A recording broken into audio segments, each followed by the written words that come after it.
Good morning, groovy citizens, and happy Wednesday. It is the middle of the week, you guys, and I am super excited because it's Wednesday. So that means we're 2 days closer to the weekend. So I hope you all have gotten up this morning, had a wonderful start to your day. I hope and pray that you all have a fabulous day on purpose. Now, it is 60 degrees outside. As you can see, there isn't any sunshine out today, but you know what? It's not raining because it was pouring down raining this morning. And my sister was telling me that it was thundering, so it's not doing any of that right now. So I'll take that.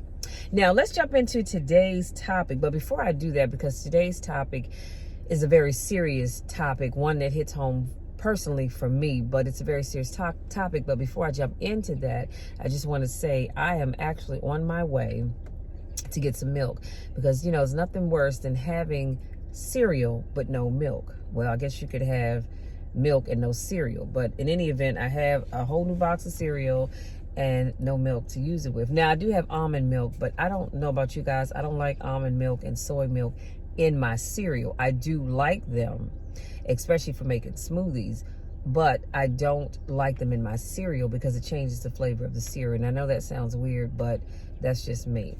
Anyway, let's jump into today's topic. So today's topic is stop suffering in silence. Stop suffering in silence. And I thought about this topic in the wake of, as you all know by now, the death of Naomi Judd. And I mean, that was like, ooh, somebody had just hit me in the stomach, because I've always loved her music. And you know what, sadly, I didn't realize that the other two young ladies that sang with her were her daughters. I thought they were sisters, to be honest with you, because they all look so, well, she looked so young. I think she was like, 74, 75, 76, something like that. But anyway, she recently, as you know, passed away, and her daughters talked about how she suffered from depression, and she actually has one of her daughters that suffers from depression as well.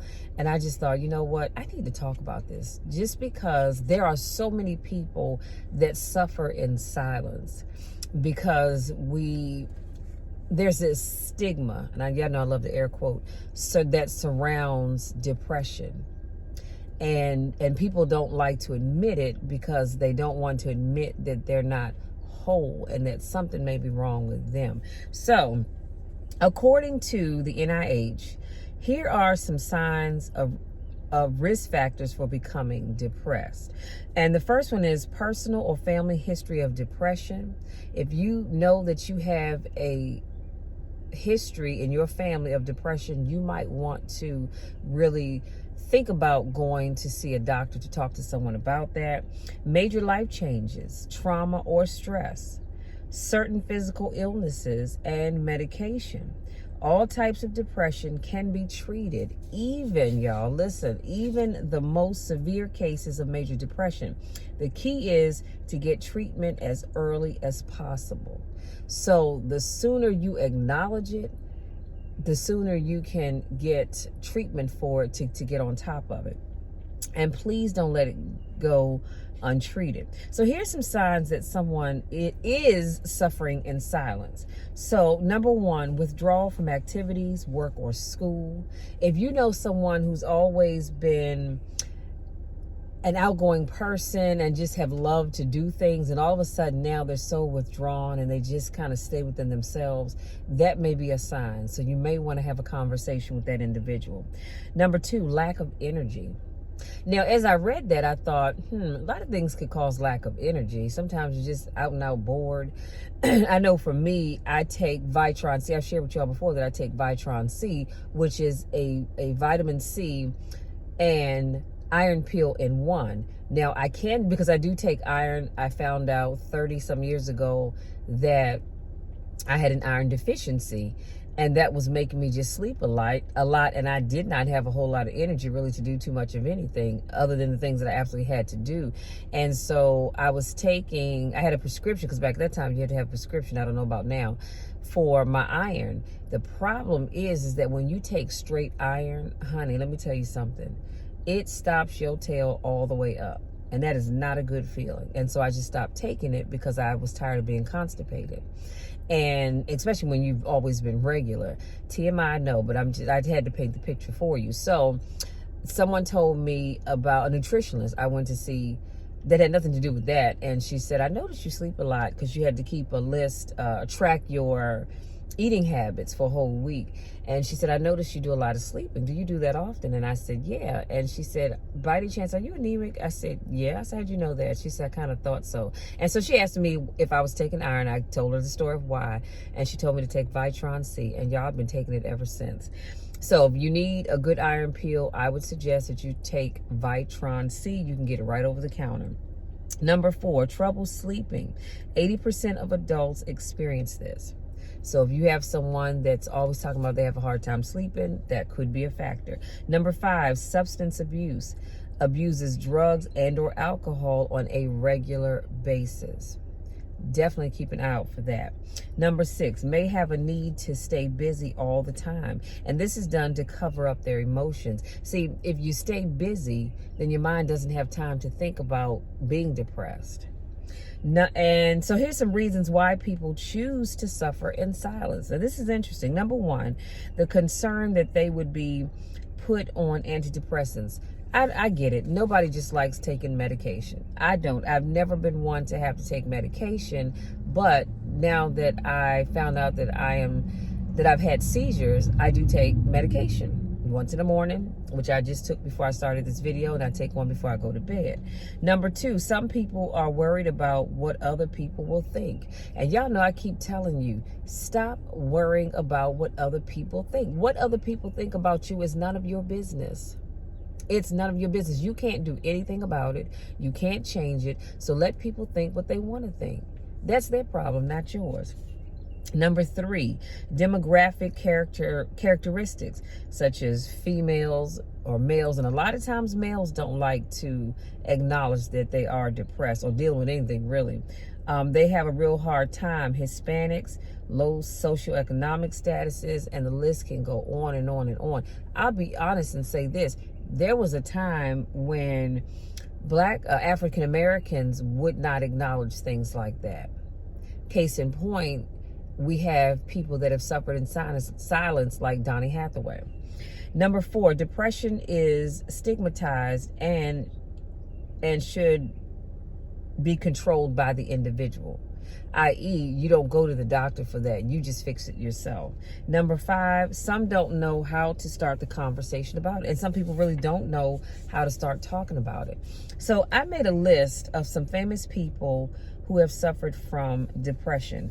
And I was really surprised that I ended up with a list of 45 people. So let's go, and let me just go down the list and read the roll, if you will. Abraham Lincoln. This was a shocker. I did not know that Abraham Lincoln suffered from depression. Ellen DeGeneres. The Rock. Again, shocked because I didn't know he had suffered from depression. Lady Gaga. Buzz Aldrin. As you know, he was an astronaut. And I did not know he suffered from depression. J.K. Rowling, who wrote Harry Potter. Wayne Brady. Princess Diana. Michael Phelps. That was a shocker there. Kristen Bell. Queen Victoria. Didn't know that either. Sir Isaac Newton. John Quincy Adams, who was our 6th president. I didn't know that either. Jessica Lange. Jim Carrey. I didn't know that either. Mike Tyson. I definitely didn't know that. Mike Wallace, who was on 60 Minutes. Johnny Depp. Eminem. Chris Evans, who played in Captain America. Harrison Ford. Joseph Gordon-Levitt, who played on the show Third Rock from the Sun. Annie Hathaway. Angelina Jolie Pitt. Hugh Laurie, who played, y'all remember he played Dr. House on that show? I used to love that show too. Gwyneth Paltrow, didn't know about that. Dolly Parton.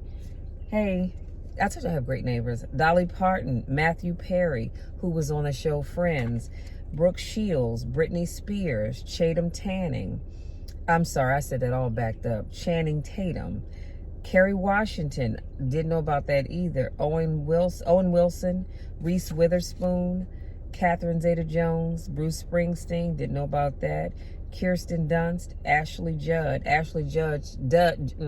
Ashley, they say that 3 times fast. Ashley Judd is the daughter of Naomi Judd. Of course, Naomi Judd, who is now deceased, Sheryl Crow, Terry Bradshaw, Tipper Gore. I did not know that either. And as you know, Tipper Gore is the wife of Vice President Al Gore.